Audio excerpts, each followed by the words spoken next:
उपमुख्यमंत्री अजित पवारांचा आज पहिल्यांदाच कर्जत जामखेड मतदारसंघात दौरा। आमदार रोहित पवारांच्या नावे अजितदादांच्या स्वागताचे बॅनर्स।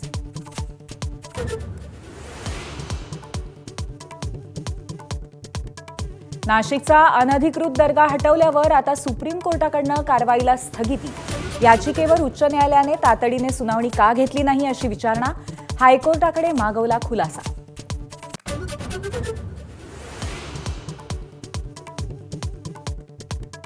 उच्च न्यायालयाचा कॉमेडियन कुणाल कामराला अटकेपासून दिलासा। चौकशीसाठी कामराच्या अटकेची गरज नाही। उच्च न्यायालयाची मुंबई पोलिसांना चपराक। मात्र आम्ही कामराला प्रसाद देणारच, सेनेच्या नरेश म्हस्केंची भूमिका।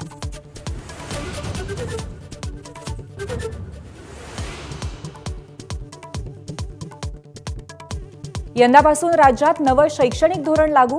सीबीएसई पॅटर्नवरती आधारित अभ्यासक्रमाची 4 टप्प्यात अंमलबजावणी होणार।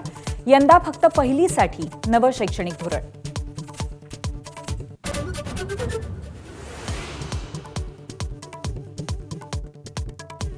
राज्यात पहिलीपासून हिंदी भाषा सक्तीची। 5वी पर्यंत तिसरी भाषा म्हणून हिंदी शिकावीच लागणार।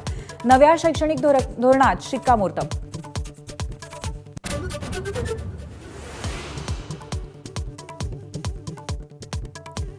बुलढाण्यातल्या केस गळती प्रकरणाला गंभीर वळण।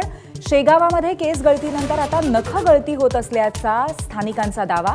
आरोग्य आणि जिल्हा प्रशासनाने रुग्णांना वाऱ्यावर सोडल्याचाही आरोप।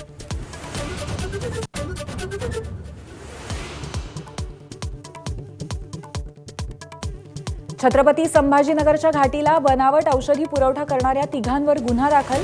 बेगमपुरा पोलीस ठाण्यामध्ये औषध निर्माण कंपनीवरही गुन्हा दाखल।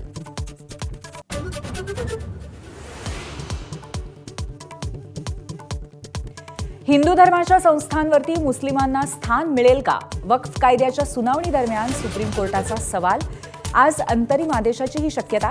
वादग्रस्त संपत्ती वक्फच्या ताब्यात की सरकारच्या, यावर झाला काथ्याकूट।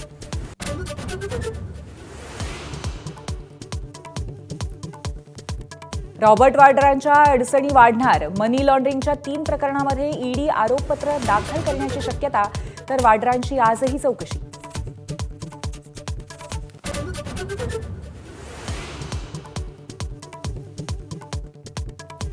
सोन्याच्या दरात मोठी उसळली।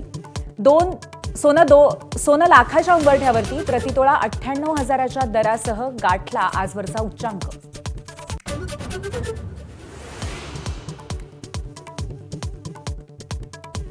पुण्यात चितळे बंधूंचं नाव वापरत बनावट बाकरवडीची विक्री। चितळे स्वीट होमकडनं नावाचा गैरवापर करून फसवणूक। गुन्हा दाखल, तर बनावट बाकरवडी खरेदी न करण्याचं चितळे बंधूंचं आवाहन।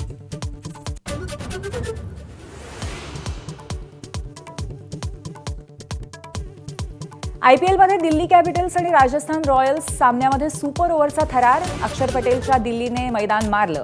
राजस्थानने जिंकता सामना गमावला। एबीपी माझा, उघडा डोळे बघा नीट।